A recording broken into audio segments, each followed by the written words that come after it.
Sheriff's Office, and the reason we called this press conference today is twofold. I do want to remind everybody why you're here and what we're discussing. There was a shooting that took place on 151 Harris Road in Alabama where we lost a man by the name of James Paul Eastis. He worked for a bond recovery company, and he was an agent that was shot multiple times and wound up succumbing to his wounds. We have a suspect by the name of Francisco Senacio Alvarez. He was, Mr. Eastis was there to take him back into custody, and we believe that the weapon that was used in that murder was a .223 5.56 caliber. Again, we still are, as we speak, we are still processing certain types of evidence. We did put out a BOLO as soon as we were able to get a positive ID on a vehicle that he left the scene in. We put that BOLO out. Once the BOLO went out, we contacted U.S. Marshals and federal agencies, and we were able to locate that truck. That truck has been recovered, and it is still here in our possession. We did find that vehicle down in the Bessemer area, or West Birmingham area, I apologize, at Galilee Missionary Baptist Church. And to this date, we have made one arrest that is connected to this charge. A young man by the name of Christian Perez Reyes. He's been charged with tampering with physical evidence. He is currently in the Blount County Jail. We've asked him and questioned him and interviewed him and have gotten minimal information. Stand by, wait for this truck to go by.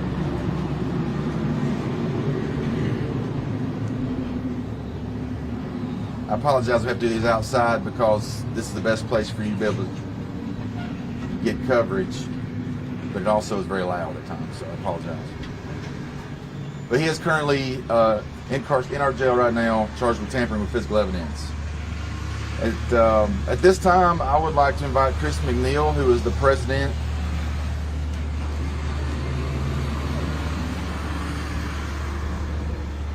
Chris McNeil, who is the president of the Alabama Bail Bonding Association, who is going to make an announcement, and then I'll follow up when he is finished. Mr. McNeil, thank you.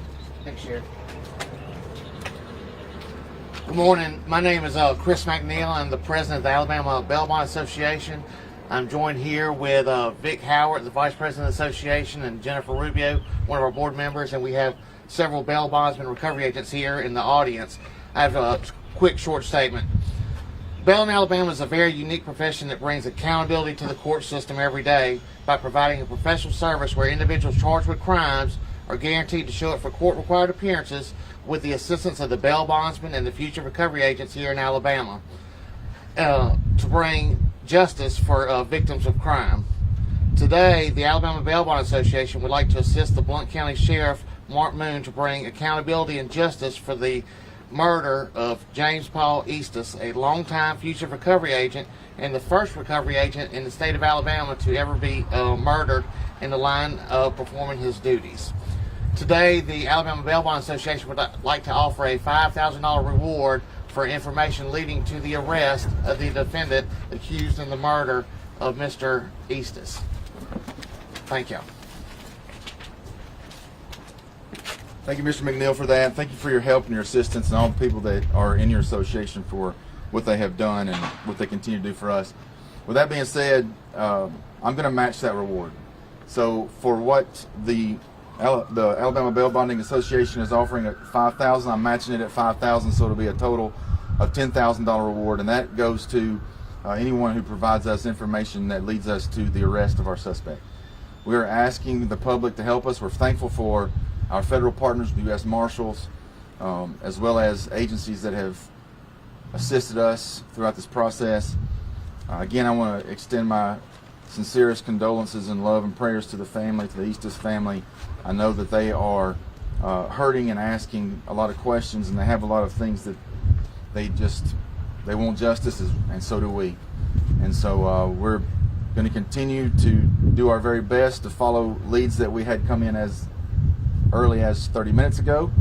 we're going to chase those down, and we're going to follow them, and we are going to work this thing until we bring our suspect to justice. And I just want the family to know we will not stop working for them. I also want to just say again thank you to the Alabama Bail Bonding Association for your assistance, for your desire to help us with this, and remind you that it will be a total $10,000 to someone who gives us information, if that information leads to an arrest for a suspect. I want to remind everyone also that you can call Crime Stoppers if you want to be anonymous.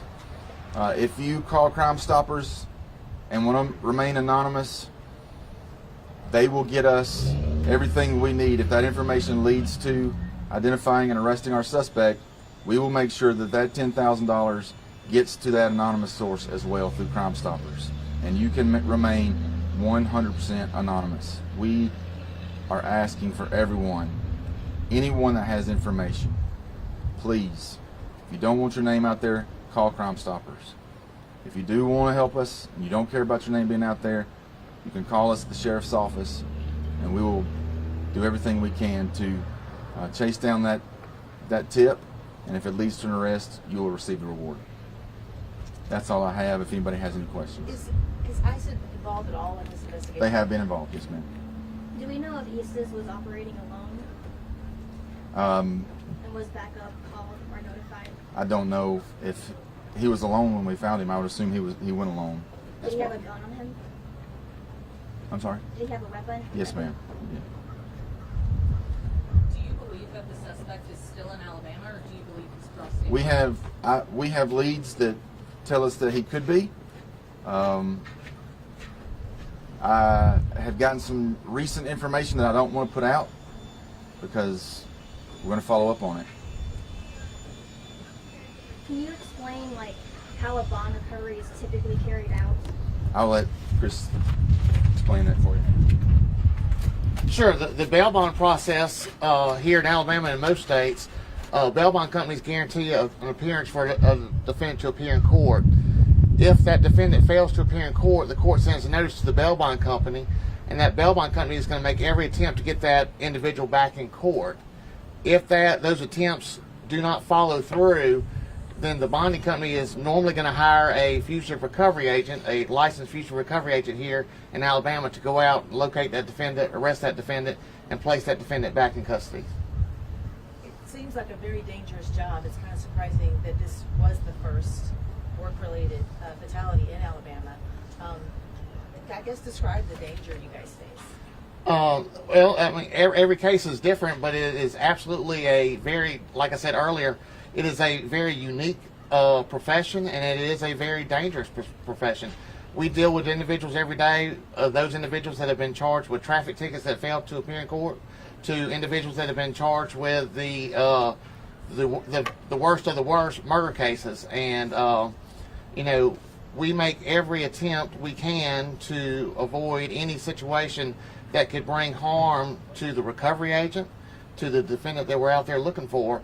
But no matter what you do, sometimes the situation turns out to be not the very best situation, and unfortunately that's what's happened with the situation here with Mr. Eastis. Did you know him personally, Mr. Easton? I did. Can you tell us a little bit about him?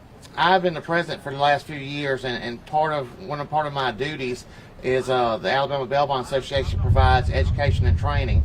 So I would see him at least once a year for education and training, and of course throughout the year I may speak to him on the phone once or twice a year. You've been doing this a long time, I think. He has been. How are you guys doing? That's a loss in your community. This is something I never imagined that I would be doing. This is a call that no one wants to get. I mean, I see this on the news way too often when there's a police officer that's killed in the line of duty, and it is come to our doorsteps, and it is the worst possible situation that I wouldn't wish on anybody to be involved in. I've spoken to his wife numerous occasions. They've been married, and the world has changed for her. It's changed for their family. So, and it's changed for our profession here in Alabama. losing somebody. You say that this has changed your profession. How has this changed your profession going forward? Well, I mean, anytime that you lose somebody, you know, I had a meeting one time with a chief of police in South Mobile, and he was referencing all the policies and procedures in the books behind him. And he said every time we get a new policy and procedure, two things normally have happened. Either one, we've got sued, or two, somebody has passed away and been killed in the line of duty. So we are going to be looking at some of the things that's happened with this situation. Obviously, we don't want this to ever happen again, and we're going to do everything we can to increase training here for our recovery agents and our bail agents here in Alabama. Sheriff Moon, can you explain a little bit more on what specific resources are being used right now to locate Alvarez? I don't want to go into great detail because we don't want to show our cards. If I were to go into a whole lot of detail about what we were doing, it might give away some things that we don't want the suspect to know. Do you think he's being helped?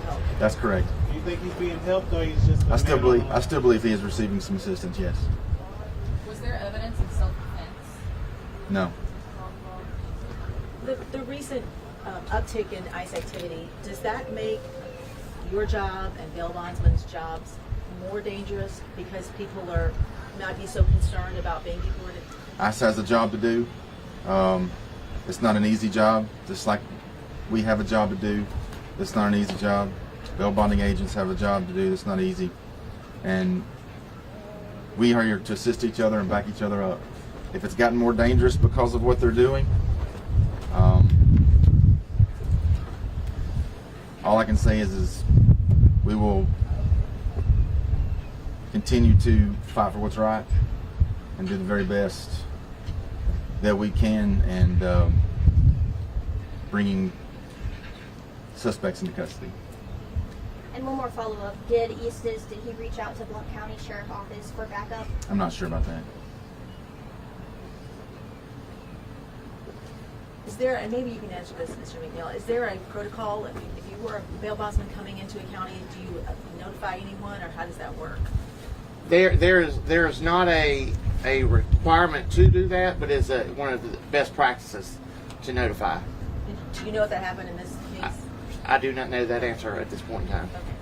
Are there any lessons or warnings you want other bond agents to know from Issa's death?